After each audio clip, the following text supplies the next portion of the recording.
Yes. Question number 1 is discuss how classification systems have undergone several changes over a period of time. Hanji, who is going to give the answer? Yes, bete Harleen, speak up, bete. Yes, ma'am. Ma'am, Speak loudly. Aristotle was the earliest to attempt a more scientific basis of classification. He used simple morphological characters to classify plants into trees, shrubs, and herbs. He also divided animals into two groups, those which had red blood cells and those who did not have red blood cells. Yes. Second, the two-kingdom system of classification was given by Carolus Linnaeus. He Yes. divided the two kingdoms, Kingdom Plantae and Kingdom Animalia. Hanji. This system of classification was considered inadequate, so it was discontinued after a long time. And what system is introduced next? Yes, ma'am. The five-kingdom system of classification was introduced by R.H. Whittaker in 1969. He proposed five-kingdom system of classification and he used the names Kingdom Monera, Kingdom Protista, Kingdom Fungi, Kingdom Plantae, and Kingdom Animalia. Yes, very good. Okay, but I am going to elaborate the answer now. Okay, all points that were given by Harleen to me is absolutely right. So student, you have to write the answer under 3 headings. So you have to write the classification system have undergone several changes over a period of time. So first time the first system was introduced by the scientist, ठीक है, Aristotle. तो Aristotle जो थे उन्होंने classification जो है, ठीक है, किस बेसिस पे दिया था? तो आपको पता है कि उन्होंने प्लांट्स जो है उसको डिवाइड किया इनटू 3 टाइप्स के प्लांट्स हो सकते हैं. This may be trees, shrubs और herbs. And beside these, what about animals? So he has divided animals into 2 types. 2 type के animals हो सकते हैं. Those animals which have red color blood in them and those animals जिनका की blood red color का नहीं है. ठीक है. After that, the second heading is two kingdom system of classification. So two kingdom system of classification was introduced by the scientist Carolus Linnaeus, and according to that scientist, there are two kingdoms. One is Kingdom Plantae and another is Kingdom Animalia. Okay, but so he has put most of the organisms in under these two kingdoms only, Plantae and Animalia. So there are certain demerits that are associated with this two kingdom system of classification because he has not follow some of the points. तो first point उसमें आप ये mention करेंगे कि he has not distinguished the prokaryotic and eukaryotic organisms. ठीक है, some of the prokaryotic organisms they are placed along with the eukaryotic one. Secondly, unicellular and multicellular organisms को हमको एक साथ रखा. ऑटोट्रॉपिक एंड हेटरोट्रॉप्स को एक साथ रख दिया. जैसे कि उसने जो फंजाई थे उसको किसके साथ रखा था? प्लांटी के साथ. जबकि प्लांटी के जो मेंबर्स हैं वो ट्रूली ऑटोट्रॉपिक होते हैं एंड फंजाई जो है वो हेटरोट्रॉपिक होती है. ओके बेटे, यूनिसेलुलर और मल्टीसेलुलर में काफी डिफरेंस है. तो यूनिसेलुलर में only one cell is performing the entire activities and in multicellular division of labour is there. So some of the important points he has ignored and because of that the system is later find by the scientists not an adequate one. So later the other scientists they have introduced.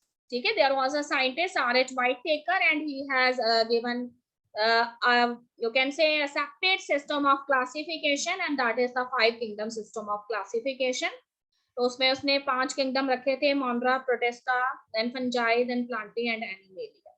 Okay बेटे, तो 5 kingdom system जो है उसको learn करने का सबसे अच्छा method है कि you have to revise that tabulated form. तो whenever the 5 kingdom system is asked, so you have to write down those points that are given in that table. और उसके नीचे आप देखोगे तो एक छोटा सा पैराग्राफ है. There is one small paragraph on page number 17. ठीक है, where the name of the scientist is written. R.H. Whittaker proposed a 5 kingdom system of classification and the points. ठीक है, what is the main criteria that is adopted by the scientist that you must have to write whenever you are going to describe the 5 kingdom system of classification. तो ये सारे point आपने लिखने हैं कि जो Whittaker थे उन्होंने कौन कौन से पॉइंट्स को फोकस किया. So number 1 is cell structure, another is body organization, then mode of nutrition, then reproduction and then phylogenetic relationship. ठीक है, फाइलोजेनेटिक रिलेशनशिप्स का मतलब होता है evolutionary history of an organism. तो ये तीनों पॉइंट जो हेडिंग्स है उसको आपने इलैबोरेट करना है, ठीक है। टू किंगडम सिस्टम के साथ उसके डीमेरिट्स लिखना जरूरी है। ओके बेटे, so I am on question number 2. All of you know the answer very well. State two economically important uses of heterotrophic bacteria and archaebacteria. हाँ जी बेटे, yes, Agamjit want to give the answer. हाँ जी बेटे Agamjit, yes बेटे speaker, हाँ जी बोलिए, जो भी student answer देना चाहता है स्पीकर पे। Harleen and Agamjeet, yes Arshia, okay बेटा सभी के आंसर लेते हैं। हाँ जी बोलिए बेटे। Heterotrophic bacteria. हाँ They ji, include saprotrophic, symbiotic, and parasitic bacteria. They act as natural scavengers as they dispose of the dead bodies. Symbiotic bacteria help in nitrogen fixation. हाँ जी, They also help in sewage disposal and manure production. Archaebacteria are used in production of gas from dung, and they cause fermentation of cellulose. Okay, yes बेटे। Any other student who want to give the answer? Ma'am, heterotrophic bacteria are used in the production of vitamins. Okay, give me one example. Ma'am, vitamins in cheese, lactobacillus. Okay, चीज And में बेटा lactobacillus होगा, चीज in में curd, lacto sorry. कौन सा होगा फिर? Cheese में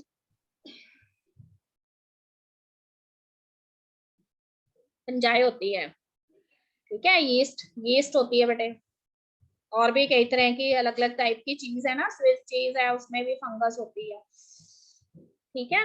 चलिए मैं बताती हूँ, ठीक है बेटे। टू इकोनॉमिकली इंपॉर्टेंट यूजेस लिखने हैं हमने हेटरोट्रॉपिक बैक्टीरिया के। तो सबसे पहले लैक्टोबैसिलस के बारे में आप बताओगे कि लैक्टोबैसिलस जो है, ठीक है, it is a heterotrophic bacteria.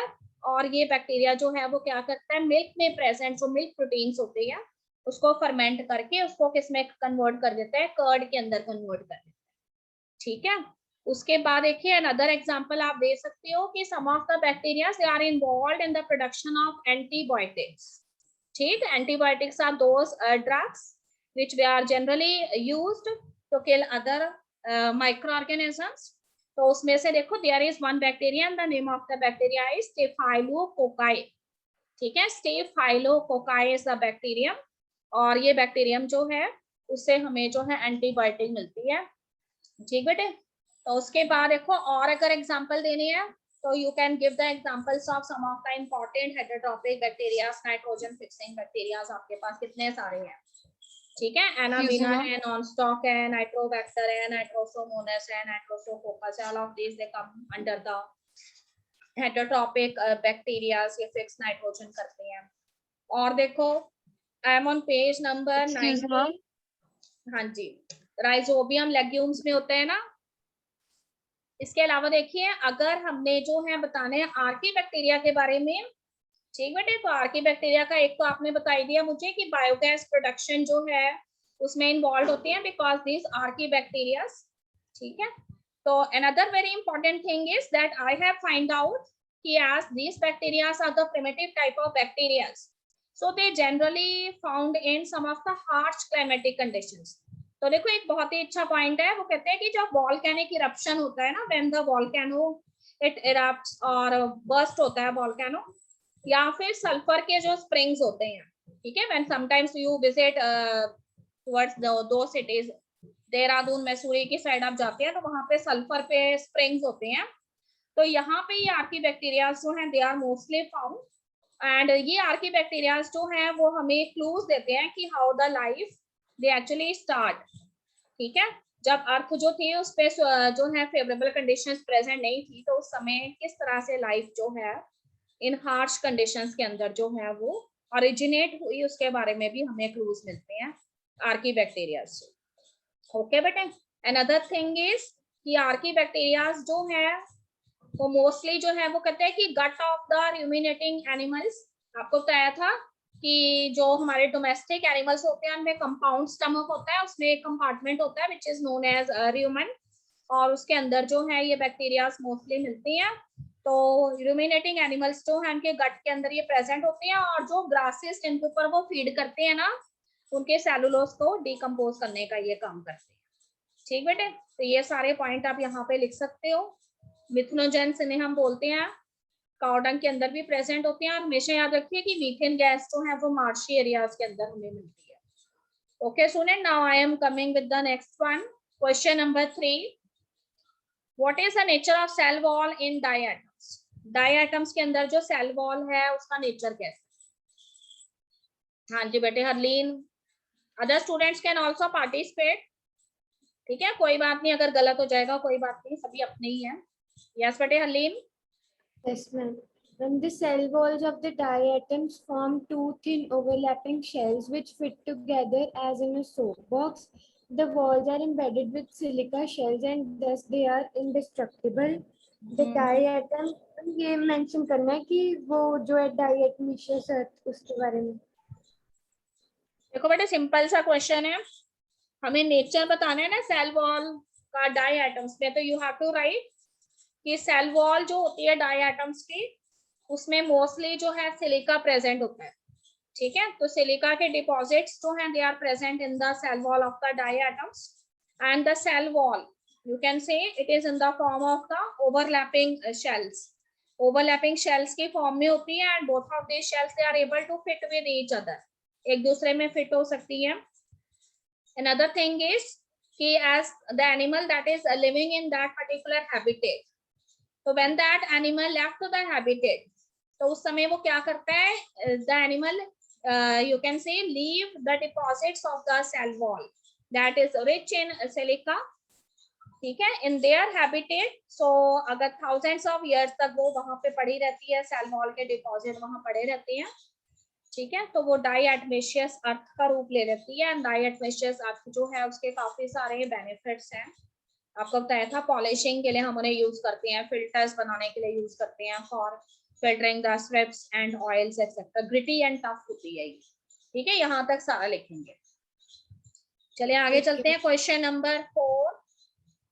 Find out what do the terms algal bloom and red tides signify? Yes, bete. Agamjit, algal blooms.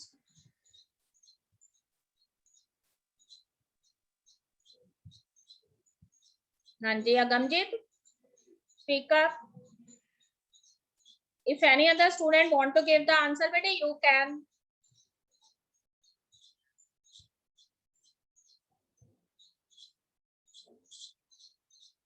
Manjot. Yes, bete, Manjot, you can speak. Ma'am, algal bloom is exceptionally rich growth of algae, particularly of cyanobacteria, over the Yes. surface of water bodies rich in nutrients. Algal bloom releases neurotoxins, deplete oxygen, and make water unfit for use. Very good. Pollution के लिए भी responsible होते हैं ना। Okay बेटे, red tides किसकी वजह से होती हैं? Red tides Goniolax. यस, गॉनियोलैक्स की वजह से होती हैं रेड टाइड्स। ठीक है, बिकॉज उसका मल्टीप्लिकेशन का रेट बहुत फास्ट होता है। ठीक बेटे, तो you have to write both कि एल्गल ब्लूम्स जो हैं उसमें मोस्टली जो है ग्रीन एल्गीज प्रेजेंट होती हैं, चीफली साइनोबैक्टीरियाज आर देयर। तो whenever there is a formation of algal blooms on any of the water bodies, then you can say that कि algal blooms अगर ज्यादा प्रेजेंट हैं किसी भी वाटर बॉडीज में तो वो उसके पॉल्यूशन के लिए रिस्पॉन्सिबल होते हैं। ठीक है, तो that water body is generally polluted. और इसके अलावा देखो रेड टाइड्स की अगर हम बात करते हैं तो रेड टाइड्स जो हैं that is because of the presence of red dinoflagellates which are known as goniolacs, and these goniolacs they multiply at a very rapid rate, and because of this the tides they generally get this color that is a red color. ठीक है, तो काफी सारा जो सी का part होता है वहां पे ये अफेक्टेड होता है। और एक दूसरी बहुत ही इंपॉर्टेंट बात है कि दिस रेड डाइनोफ्लैजिलेट्स, ठीक है, ये जो रेड डाइनोफ्लैजिलेट्स होते हैं टॉक्सिन्स भी रिलीज करते हैं. If you have read the chapter, so these toxins can easily kill even the larger marine animals. This you have to write. Okay बेटे, तो ये सारा यहाँ पे लिख लेंगे आप. उसके बाद देखिए अगला क्वेश्चन भी हमें आता है. क्वेश्चन नंबर 5 पर है हम. How are viroids different from viruses? Viroids viruses से कैसे डिफरेंट है? Yes children.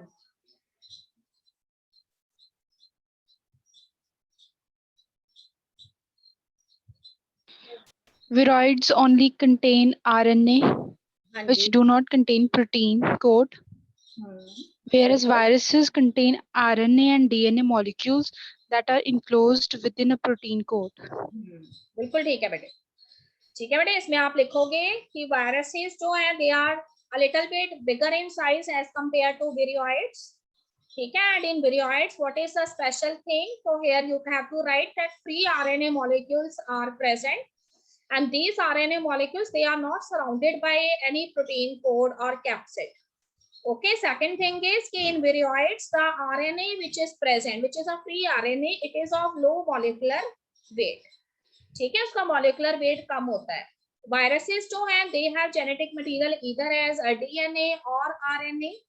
And in addition to this DNA and RNA, ठीक है, both of these nucleic acids, they are covered with the help of a protein code or a capsid, and this capsid is again made up of very smaller units which are known as capsomeres. Okay students, तो उसके बाद देखो next question पे आ जाते हैं. Question number 6. Ma'am एक और point है. हाँ जी बोलो बेटे बोलो. Viroids affect only plants, but viruses affects both plants and animals. हाँ जी बिल्कुल बिल्कुल ठीक है. ओके बेटे चलिए आगे चलते हैं. ठीक है, ये क्वेश्चन हमें एज इट इज आ जाएगा. फिर 6th question, describe briefly the 4 major groups of protozoan. हाँ जी, what are the 4 major groups of protozoans? Yes students. Yes बेटे, न्यू स्टूडेंट्स. कार्तिक. हाँ जी कार्तिक, एनी. बेटा you can also speak.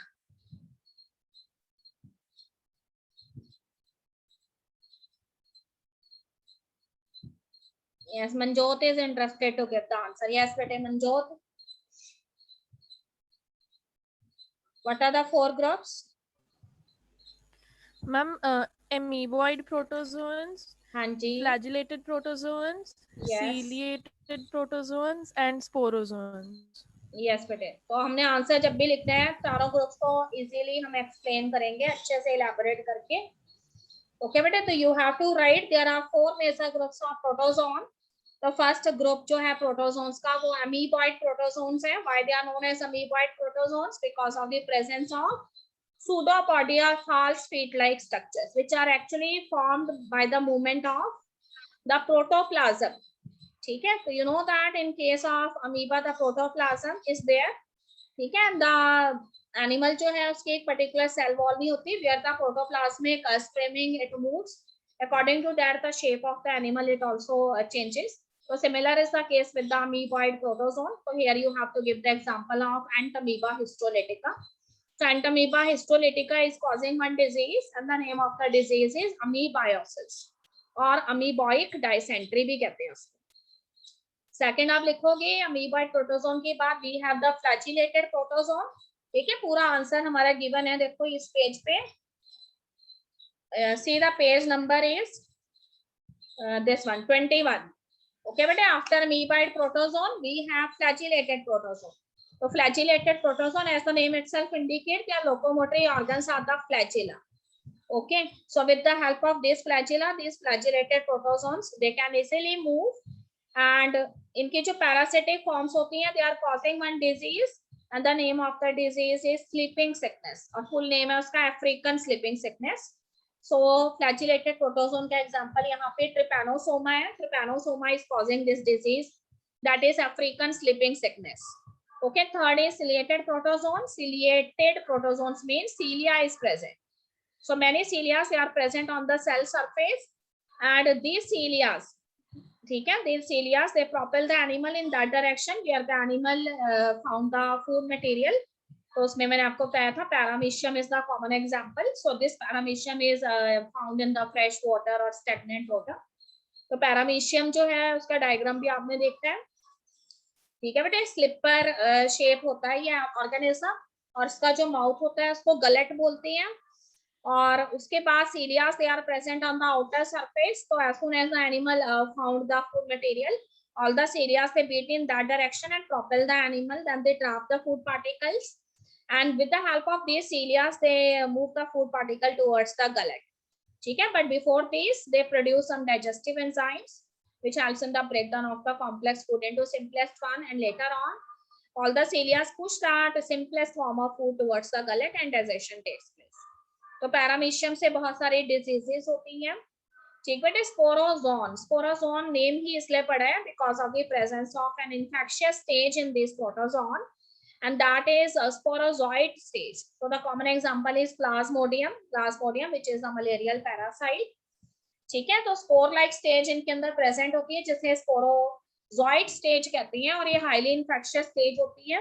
तो कोई भी हेल्दी इंडिविजुअल जो है उसमें से जब एनोफ्लिस मॉस्किटो जो है mostly pick up the blood from you can say patient of malaria and injected that blood into a healthy individual, so that person is also susceptible to get the disease. Okay, so all the 4 points you have to elaborate. Okay बेटे, अगले question पे चलते हैं. Next question, हाँ जी. Yes student, next question is question number 7. Plants are autotrophic. Can you think of some plants that are partially heterotrophic? हाँ जी. This is a question that can increase your general knowledge. Yes, bete. Anybody want to give the answer? Why other students are not participating?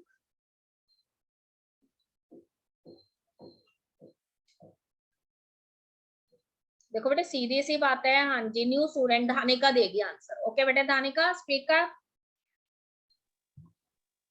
Ma'am, autotrophic accepts insectivorous and carnivorous plants such as Venus flytrap. हाँ जी. Those who are heterotrophic in nature, they usually trap their food and are dependent on other modes for their nutrition. Yes, bete. So here you have to mention the count that is related with insectivorous plants. ठीक बेटे, parasitic plant, insectivorous plants के बारे में आपने यहाँ पे लिखना है. सो इंसेक्टिवोरस प्लांट्स के 2 नेम्स आपकी बुक में गिवन है, bladderwort and Venus flytrap. ठीक है, both are insectivorous plant. I have also send one picture regarding that. ठीक है, शायद मैंने किसी जगह सेंड की है, तो उसमें देखो वीनस फ्लाईट्रैप जो है उसके लिए सर्च करके देखिए. इंसेक्ट के ऊपर फीड करता है ये. ब्लैडर वॉट भी इसी तरह का प्लांट होता है. तो इसमें होता क्या है, and same similar is the case of pitcher plant. You have also heard about pitcher plant, nepenthes जिसको हम कहते हैं. तो when the insect it set on the leaves of this plant in case of nepenthes और pitcher plant. ठीक है, तो this pitcher plant actually has pitcher shape leaves. जैसे मटका होता है उस तरह के इसके लीव्स होते हैं. और जब इंसेक्ट जो है वो इन लीव्स की तरफ देखता है तो फिर वो उसके अंदर फॉल कर जाता है, and they produce digestive enzymes, and in this way they digest the insect. The insect cannot able to leave that picture shaped leaves because of the presence of some hairs on the surface of the leaves, and these hairs they pull the insect towards the, you can say, deep picture shaped leaves. ठीक है, similar is the case of the bladderwort also. See the picture of the bladderwort on neck and Venus flytrap. ठीक है, एक one of the important characteristic that is associated with these insectivorous plants is they have beautiful leaves. ये बहुत ही colourful होते हैं ये इस तरह के जो प्लांट होते हैं insectivorous plant, और बहुत जो है अट्रैक्टिव होते हैं. And because of this the insects they get attracted towards these plants, and in this way they attract, and later on these particular plants they release some of the digestive juices which helps in the decomposition of the insect. Okay बेटे, तो इसके 3 plants के. हाँ जी, और कोई? Yes बेटे, question था कि यस कि मैम पहली क्लासेस में हमने पढ़ा था कि जो प्लांट्स जिनमें क्लोरोफिल पिगमेंट नहीं होता, ग्रीन कलर पिगमेंट के अलावा दूसरे कलर का पिगमेंट होता है, हाँ जी, उसमें कैसे फोटो, पर फिर भी वो फोटोसिंथेसिस परफॉर्म करते हैं, तो वो मैकेनिज्म एक बार बता दो। देखो बेटे उसमें जिनके पर्पल कलर लीव्स हाँ होते हैं। यस बेटे इसी ईयर हम पढ़ेंगे, ठीक है। There is one big chapter on photosynthesis and in that chapter you will going to study that not only chlorophyll pigment, it is involved in the process of photosynthesis. Beside chlorophyll we have different kind of other accessory pigments, ठीक है। एक चीज याद रखिए कि chlorophyll जो है वो भी कई तरह का है, क्लोरोफिल ए है, बी है, ई है। तो उसमें से जो क्लोरोफिल ए होता है ना, that is the chief pigment that is responsible for photosynthesis, but beside these some of the other types of chlorophyll pigments are also there, ठीक है। तो उसके अंदर मैंने आपको बताया था कि अगर रेड कलर है किसी भी पर्टिकुलर प्लांट का तो उसके लिए जो है कैरोटीनॉइड्स रिस्पॉन्सिबल होते हैं, वायलेट कलर है, पर्पल कलर है तो फाइकोसाइनेंस रिस्पॉन्सिबल होते हैं, ठीक है। इसके अलावा और कई तरह की क्लोरोफिल है जो कि मिक्स्ड कलर्स जो है वो शो करती हैं, तो ये सारे एक्सेसरी पिगमेंट्स के अंदर आ जाती हैं। तो that we will study in that chapter that is on photosynthesis. So these accessory pigments, they are present in these insectivorous plants because these plants, though they are the you can say plants, but they are not truly autotrophic in nature, ठीक है। they are semi autotrophic और you can say heterotroph होते हैं। तो ये जो है ये कोशिश नहीं करते हैं अपना फूड जो है उसको प्रिपेयर करने की, इसीलिए इसके अंदर चीफ क्लोरोफिल पिगमेंट प्रेजेंट नहीं है। Instead of chief chlorophyll pigment accessory pigments are present and a little bit, a very little bit photosynthesis is going on, ठीक है। that is only for their survival in the adverse condition when they are not able to find out their food. okay बेटे, उसके बाद थोड़ा सा आगे बढ़ेंगे। yes, what do the terms phycobiont and mycobiont signify? अभी हमने स्टडी किया है इसको, ठीक है, very easy. Harleen? Yes, ma'am. yes Ma'am, बेटे। lichens are the symbiotic relationships between algae and fungi, where the algal component known as phycobiont provides food to the fungi, and the fungal component that is known as mycobiont provides shelter to the algae. थोड़ी सी गड़बड़ हो गई है। हाँ जी Manjot? Ma'am, phycobiont is algal partner, whereas mycobiont refers to the fungal partner of the lichen. yes, Phycobiont makes food, while mycobiont provides protection and reproduction to the lichen. okay बेटे, you have to write, ठीक है, both the phycobiont and mycobiont, these are the terms that are related with lichens, and you know that lichens is a symbiotic association between the algae and the fungi, ठीक है। so symbiotic association is a type of association where both the organisms they are mutually dependent on each other for obtaining certain benefits. so both the partners they are benefited with each other. so here we have algae, तो algal partner के पास क्या है, chlorophyll pigment है, so that partner is able to do the process of photosynthesis and side by side it is also providing shelter too. and fungal partner जो है वो क्या करता है, minerals को absorb करता है, nutrients को absorb करता है। इसके अलावा कोई भी किसी भी तरह की जो है, ठीक है, मॉइस्चर रिच कंडीशंस जो है उसको हमेशा बनाए रखता है, because you know that one of the important raw material for photosynthesis is water also, and this fungi they have the ability to hold water. तो इसलिए वो कहते हैं कि हमेशा वाटर जो है उसको सफिशिएंट अमाउंट में बनाए रखता है एल्गी के लिए। तो इस तरह से दोनों ही पार्टनर्स जो हैं they are benefited. So phycobiont here stands for the algal partner and mycobiont here stands for the fungal partner. okay, then question number 9, give a comparative account of classes of kingdom fungi under the following.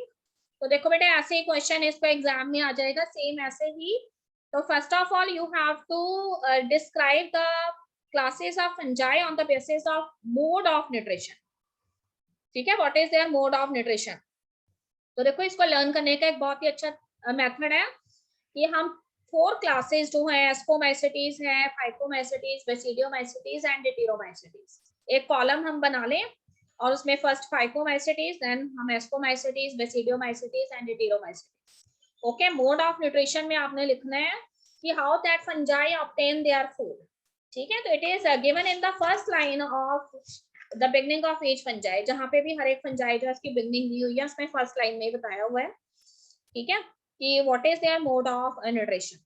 तो देखो फाइकोमाइसेटिस की अगर हम बात करें तो उसने आपको बताया हुआ है कि मोस्टली जो है डिकेइंग वुड जो है उसके ऊपर ग्रो करती है, ठीक है, मॉइस्ट एंड डैम्प प्लेसेस पे होती है, and they are the obligate parasite on plants, ठीक है। If they are parasite this means they are dependent on host plant for obtaining their nutrition. तो one of the mode of nutrition in phycomycetes is parasitic mode of nutrition, ठीक है। If it is growing on decaying wood this means saprophytic type of nutrition is also there. तो phycomycetes में saprophytic भी हो जाएगी, parasitic भी हो जाएगी, ठीक है बेटा। एस्कोमाइसेटिस की अगर हम बात करते हैं तो देखो जो एस्कोमाइसेटिस है वो सैप्रोफिटिक भी है because dead and decaying organisms पे ग्रो करती है, and it also act as a decomposers of the litter or some of the organic matter. Parasitic mode of nutrition is also there, ठीक है, in case of ascomycetes, and one special type is coprophilous. Coprophilous का मतलब होता है cow dung के ऊपर भी grow करती है, ओके बेटे। बेसिडियोमाइसेटिस की अगर हम बात करें तो बेसिडियोमाइसेटिस जो है वो डिकम्पोज करती हैं वुडन लॉक्स को, स्टम्प्स को, ठीक है। प्लांट बॉडीज जो है उसके ऊपर पैरासाइट होती है, इसका मतलब सैप्रोफिटिक के साथ साथ पैरासिटिक मोड ऑफ न्यूट्रिशन भी है उसके अंदर, rust and smut diseases cause करती है।